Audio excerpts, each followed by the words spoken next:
नमस्कार। Welcome to front page. मैं टूपेश कुमार और आज हम लोग का एक नया सब्जेक्ट शुरू होने वाला है जिसका नाम है संविधान, है ना। तो चलिए शुरू करते हैं। तो सबसे पहले हम लोग संविधान पढ़ने से पहले इसका कुछ ऐतिहासिक बातें को हम लोग थोड़ा सा डिस्कशन कर लेते हैं, तो थोड़ा सा अच्छा होगा पढ़ने के लिए। ठीक है, कोई भी टॉपिक्स को पढ़ने से पहले उसका थोड़ा हिस्टोरिकल बैकग्राउंड थोड़ा चेक कर लेंगे या उसके बारे में थोड़ा सा कुछ बेसिक ज्ञान हम लोग प्राप्त करेंगे तो अच्छा पकड़ बनता है टॉपिक्स ऊपर में। ठीक है, तो हम लोग जानते हैं कि ब्रिटिश 1600 ईस्वी में ब्रिटिश ईस्ट जो था ईस्ट इंडिया कंपनी के रूप में शासन करने के लिए भारत में आया। महारानी एलिजाबेथ प्रथम के चार्टर के द्वारा इन्हें विस्तृत व्यापार करने का अधिकार प्राप्त था। ठीक है, यहाँ तक तो ठीक था।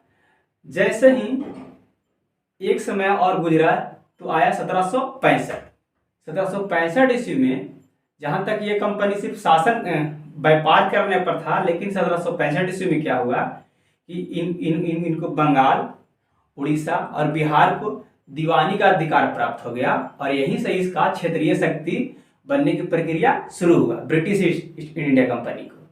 ठीक है, और क्या हुआ कि तब से लेकर के क्या हुआ कि एक बार क्या हुआ 1858 ईस्वी में सिपाही विद्रोह हुआ और जो हमारा सिपाही विद्रोह हुआ उसके बाद से जो ब्रिटिश था वो प्रत्यक्ष रूप से अपना शासन को हाथ में ले लिया और 15 अगस्त 1947 तक लगातार शासन किया।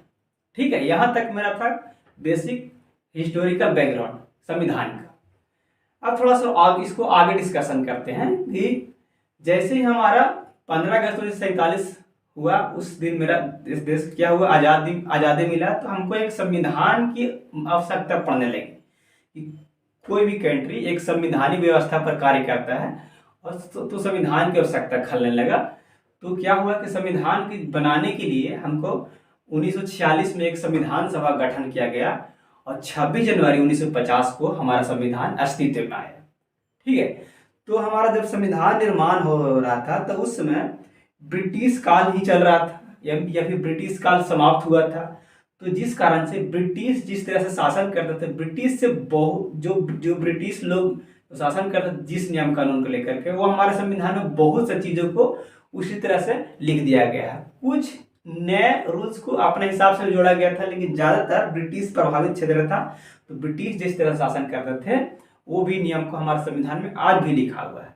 ठीक है, तो अगर आप ऐसा टॉपिक्स आता है कि हमारा संविधान सबसे ज़्यादा प्रभावित किससे हुआ तो ब्रिटिश रूल से। ठीक है, तो यहाँ तक तो ठीक था।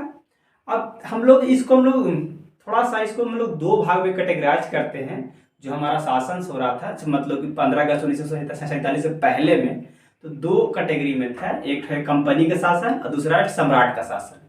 कंपनी का शासन 1773 से 1858 तक और सम्राट का शासन 1858 से 1947 तक। ठीक है, तो इसके बारे में हम डिटेल्स में चर्चा करेंगे। तो सबसे पहले कंपनी के शासन में आपका आता है पहला नियम जिसको बोलते हैं रेगुलेटिंग एक्ट 1773 ईस्वी में। ठीक है, और ये ब्रिटिश सरकार द्वारा उठाया गया पहला कदम था, या फिर ऐसे बोल सकते हैं उन्होंने अब अपने कार्यों को नियमित और मतलब कि लगातार करने के लिए उनका एक पहला कदम था रेगुलेटिंग एक्ट। ठीक है, दूसरा पॉइंट और है, आप रेगुलेटिंग एक्ट के बारे में जानिएगा तो रेगुलेटिंग एक्ट के तहत इन्हें ब्रिटिश को मतलब राजनीतिक और न्यायिक अधिकार प्राप्त हो गए थे। और अगर एक तीसरा इसको पॉइंट का हम अगर चर्चा करेंगे तो पहला ये नियम था ब्रिटिश सरकार को जिससे इन्होंने केंद्रीय शासन का नींव रखा था। ये 3 पॉइंट बहुत महत्वपूर्ण होता है, इसको आप लोग याद कर सकते हैं रेगुलेटिंग एक्ट के लिए। अब इसका विशेषता क्या था रेगुलेटिंग एक्ट का? रेगुलेटिंग एक्ट का 5 विशेषता मुख्य था। फर्स्ट में तो ये उन्होंने कर दिया कि जो बंगाल का गवर्नर था उनको नाम उसका नाम चेंज करके बंगाल का गवर्नर जनरल कर दिया गया। और अगर आपको याद होगा तो हमारा उस समय बंगाल का प्रथम गवर्नर जनरल वारेन हेस्टिंग बने थे। ठीक है, और उनको सहायता के लिए 4 सदस्यीय परिषद का भी गठन कर दिया गया। फर्स्ट था ये। सेकेंड में था, उसको यहाँ पर लिखा हुआ है, थोड़ा सा मेंशन किया है कि एक था मतलब कि सेकेंड में था जिसको बोलते हैं मद्रास बम्बई को जो प्रेसिडेंसी था जो बंगाल का गवर्नर जनरल के अधीन कर दिया गया और बाकी का जितना भी प्रांतीय व्यवस्था था सब एक दूसरे पर अलग अलग थे। तो यहाँ पर एक नियम को चेंज किया, दूसरा नियम ये था। तीसरा में था कि 1774 ईस्वी में है ना बंगाल में उच्चतम न्यायालय का स्थापना किया गया और इसको में एक न्यायाधीश और 3 और न्यायाधीश का नियुक्ति किए गए। ये तीसरा था। चौथा पॉइंट यहाँ पर हमने लिखे मेंशन किया हुआ है, कर्मचारियों के निजी व्यापार और रिश्वत पर प्रतिबंध।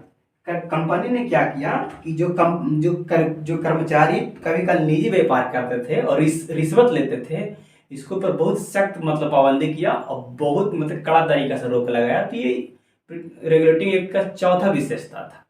और पांचवा था कि राजस्व नागरिक है ना, यानी कि जो हम जो हमारा राजस्व क्षेत्र का था और जो भारतीय नागरिक और सैन्य मामले का जितना भी जानकारी था ब्रिटिश सरकार को देना क्या हो गया, अनिवार्य हो गया। तो ये पूरा 5 विशेषता है, आप इसको याद कर सकते हैं। ये इससे बहुत से क्वेश्चंस एग्जाम में आते रहते हैं कि इस नियम रेगुलेटिंग एक्ट के तहत मतलब क्या क्या नियम को प्रावधान किया गया था। ठीक है, तो ये 5 मुख्य रूप से आपको याद रखना है और ये 5 ही बहुत महत्वपूर्ण है। नेक्स्ट है एक नियम आया जिसको रेगुलेटिंग एक्ट के बाद आया, जो आया था हमारा 1781 में, और इसको हम लोग बोल सकते हैं बंदोबस्त कानून के नाम से भी इसको जानते हैं, या फिर इंग्लिश में इसको बोलते हैं एक्ट ऑफ सेटलमेंट। तो ये कुछ नहीं था, जो रेगुलेटिंग एक्ट था उसका खामियों को दूर करने के लिए ही ये एक्ट ऑफ सेटलमेंट आया था। और ये एक्ट ऑफ सेटलमेंट समझ जाइए तो एक तरह से समझ जाइए कि ये भी बहुत बड़ा उन्होंने के लिए बहुत पॉजिटिव पॉइंट माना गया। ठीक है, यहाँ पर इसको में क्या हुआ, ठीक है, कि पहले पर सबसे क्या हुआ कि जो उनका सर्वोच्च न्यायालय था, ठीक है, उनको क्षेत्र अधिकार में कुछ मतलब कि रिस्ट्रिक्शन लगाया गया। जैसे कि बोल सकते हैं कि गवर्नर जनरल और काउंसिल का जो भी मतलब अथी था क्षेत्र अधिकार, उनको सर्वोच्च न्यायालय से अलग कर दिया गया। गवर्नर जनरल और काउंसिल का जितना भी कार्य था उसको न्यायालय से अलग कर दिया गया, इस पर न्यायालय कुछ नहीं दखलंदाजी करेगा। ठीक है, सेकेंड में था राजस्व वसूली। ठीक है, राजस्व वसूली वाला मतलब कि भी एक ऐसा मामला था कि जो सर्वोच्च न्यायालय से बाहर कर देगा। जो राजस्व वसूली लोग करते थे या फिर राजस्व रिलेटेड जितना ही मामला था सर्वोच्च न्यायालय से अलग हो गया, यानी कि इसमें सर्वोच्च न्यायालय कुछ नहीं कर सकता था। ठीक है, तीसरा में था कि हिंदू और मुसलमानों के लिए जो निजी कानून व्यवस्था था उसको में भी आपको मतलब कि जो हमारा सर्वोच्च न्यायालय था उसको में अपना प्रांतीय जो न्यायालय था वो अपने हिसाब से मतलब डिसीजन दे देता था। ठीक है, ये यहाँ पे भी एक नया व्यवस्था किया गया था हिंदुओं और मुसलमानों के लिए। चौथा था इसको भी कि गवर्नर जनरल इन काउंसिल जो था मतलब कि प्रांतीय जितना भी केस होते थे ना, जो प्रांतीय न्यायालय था उसका केस को डायरेक्ट ऑफ सुप्रीम कोर्ट में या फिर जिसको बोल सकते हैं उच्चतम न्यायालय में या फिर सर्वोच्च न्यायालय में नहीं डाल सकते थे।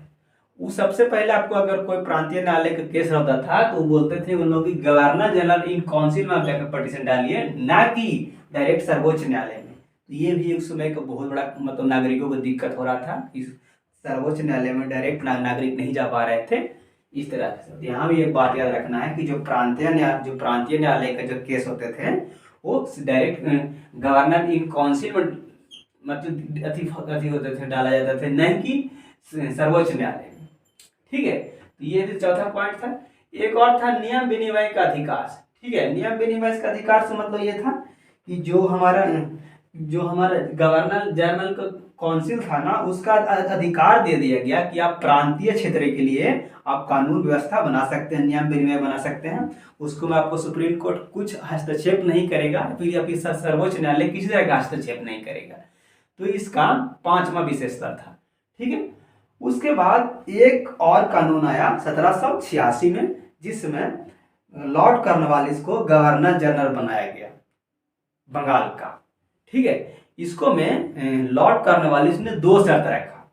ठीक है, पहला शर्त ये रखा कि उनको विशेष मामला में है ना न्यायालय की वो बात को नहीं मानेंगे। ठीक है, अभी नहीं मानेंगे।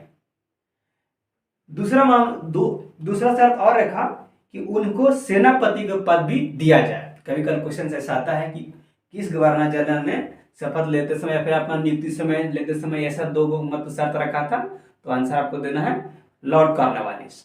ठीक है, लॉर्ड कॉर्नवालिस जो थे जो जब शपथ ले रहे थे तो दो तरह का से अपना ब्रिटिश सरकार से इस तरह का थी मांगे अनुमति कि मैं अगर गवर्नर जनरल बनूंगा तो इस तरह के हमको दो अधिकार मिलना चाहिए कि जो न्यायालय का जो डिसीजन हो विशेष मामले में मैं नहीं मानूंगा, और मुझे सेनापति का भी मतलब पद मिले जिसको इंग्लिश में बोलते हैं कमांडर इन चीफ। ठीक है, तो ये था 1786 का अधिनियम का दो गति था पॉइंट था, इसको मैं मुझे याद था थोड़ा, इसको मैं थोड़ा सा बोल दे।